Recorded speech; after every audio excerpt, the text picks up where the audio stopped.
అయిపోయింది. ఇదిగో రొయ్యలు తూము దగ్గరది ఇదిగో చిక్కంలో వేసేసారు. ఇంకొక చిక్కానికి వేయడానికి చూస్తూ ఉన్నారనమాట. దాన్ని చూడండి ఎలా తీస్తూ ఉంటారో. ఇదిగోండి ఆ రొయ్యలన్నీ అలా తీసుకొస్తూ ఉంటారు.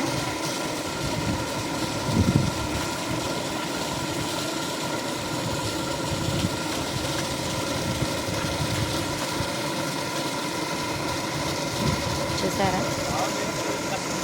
మీరు ఇలాగే టైగర్ రొయ్యలు పెంచాలైతే కామెంట్ పెట్టండి.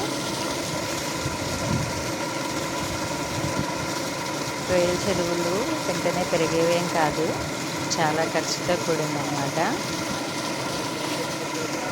ఎన్ని నెలలో పెంచితే కానీ ఇంత సైజు అవ్వలేదు. మేమైతే ఇప్పుడు 7th మంత్.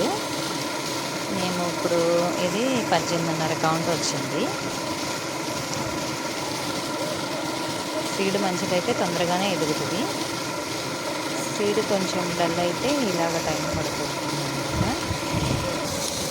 ఇలాగండి ఒక చిక్కము ఒక సగం చిక్కమండి.